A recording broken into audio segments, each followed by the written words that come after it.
عمل کرتے ہیں۔ سیالکوٹ سے رپورٹ بیورو چیف ریاض بھٹی۔ 8 اکتوبر 2005 کا دن پاکستانی قوم کبھی فراموش نہیں کر سکتی۔ اس روز آنے والے ہولناک زلزلے نے پورے ملک اور بالخصوص آزاد کشمیر میں تباہی مچا دی۔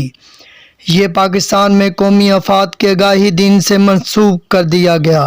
اس کا مقصد قدرتی آفات اور حادثات اور ہنگامی حالات اور آفات سے نمٹنے کے لیے اداروں کی صلاحیت کو چیک کرنا اور شہریوں کو کمیونٹی بیس پر ٹریننگ کی اہمیت کو اجاگر کرنا ہے۔